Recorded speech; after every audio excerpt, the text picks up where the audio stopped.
தனது சுரங்கங்கள் மற்றும் பக்கவாட்டில் உள்ள எல்லை பகுதிகளில் அமைந்துள்ள கிராமங்கள், விவசாய நிலங்கள் மற்றும் பொது சொத்துக்களின் பாதுகாப்பிற்கு மிக உயர்ந்த முக்கியத்துவத்தை அளிக்கிறது. கிராமவாசிகளின் நிலங்களில் கால்வாய், கரை உடைப்பு, குப்பை கழிவு, மண் சரிவு போன்ற சமீபத்திய சம்பவங்கள் ஏதும் ஏற்படவில்லை என்றும், இதற்கு முன் 2015 நவம்பர் மற்றும் டிசம்பர் மாதங்களில் பெய்த கடுமையான மழையின் போது ஏற்பட்ட பாதிப்புகளை ஒப்பந்ததாரர்களை கொண்டு மண் சரிவுகள் அகற்றப்பட்டது.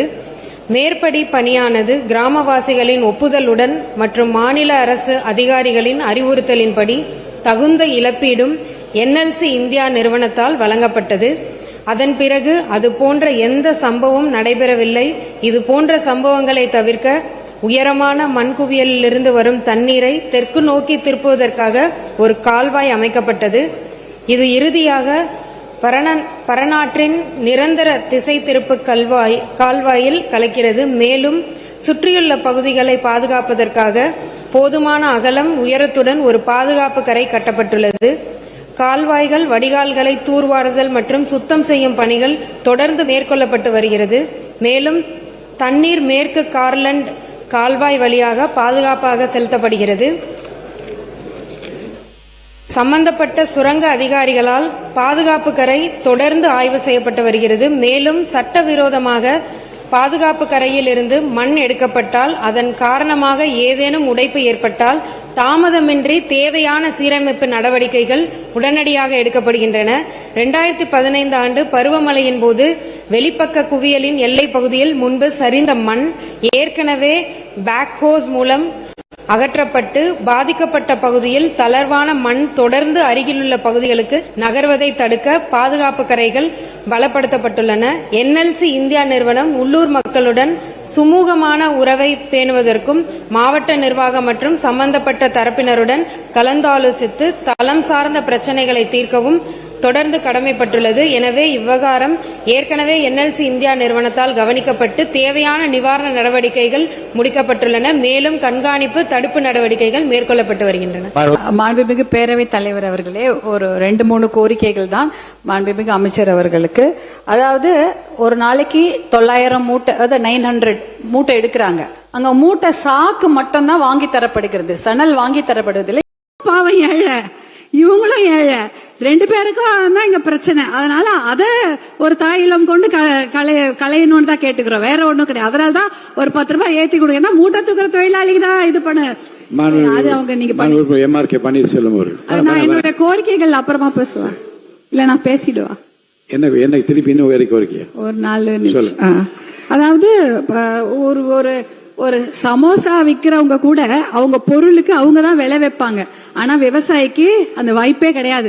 அவங்களுடைய நிலம், அவங்களுடைய உழைப்பு, அவங்க நிலத்துல இருக்கிற தண்ணி, மின்சாரம் இலவசம் இல்லைன்னா அதுவும் அவங்க தான் செலவு பண்ணணும். அதே போல அவங்களுடைய இடுபொருள், மானியம் இல்லைன்னா அவங்க இடுபொருள், இத்தனைக்கும் பண்ணிட்டு ஆனா அந்த பொருளுக்கு அவங்களால விலை கொடுக்க முடியல.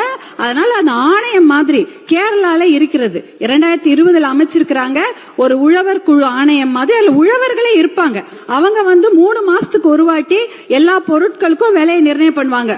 வெதர் எப்படி இருக்குது, மழை பெஞ்சதுன்னா விலை ஏத்தி கொடுக்கறது, இல்ல வெயில் காஞ்சுன்னா அதுக்கேற்ற மாதிரி செய்யறது போன்ற விஷயங்களை செய்வாங்க. ஏற்கனவே அதனால அதை கொஞ்சம் கணக்கு நீங்க கன்சிடர் பண்ணுங்க. ஏற்கனவே பாத்தீங்கன்னா 3332 DPC இருக்கு தான் கணக்குல இருக்கு. அது ஒரு 5000 நீங்க கோடவுன்ஸ் அதிகப்படுத்துறதுக்கு முயற்சி எடுக்க வேண்டும்.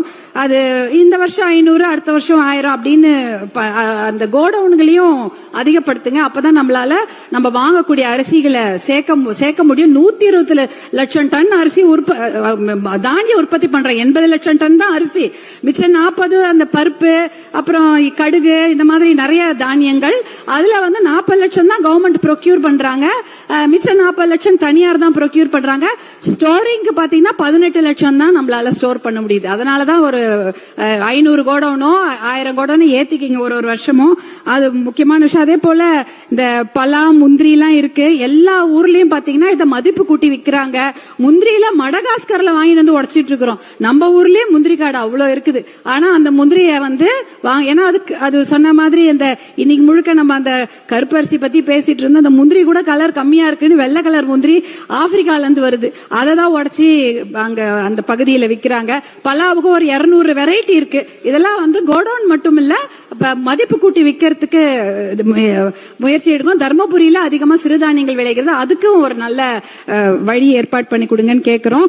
நீங்க எப்படி மது வணிகத்துக்கு வந்து ஊழலை தடுக்கணும்ன்றதுக்காக டிபிஆர் போட்டு அவங்க போய் அதை போய் காமிச்சு வாங்குறாங்களோ அதே மாதிரி ரேஷன் கடையிலயும் பண்ணலாம்.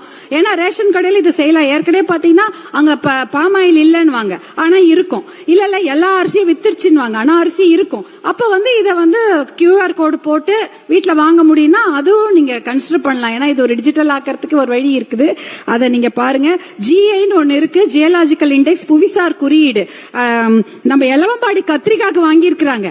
அத மாதிரி ஒடுகத்தூர் கொய்யா, வெத்தலை, மஞ்சள், பட்டுப்புடவைக்கெல்லாம் GI வாங்கியிருக்கோம். புவிசார் குறியீடு வாங்கறதுக்கு ரொம்ப முயற்சி பண்ணோம். ஏன்னா புவிசார் குறியீடு வாங்கிட்டா விவசாயி அதுக்கு விளைவிக்கலாம்.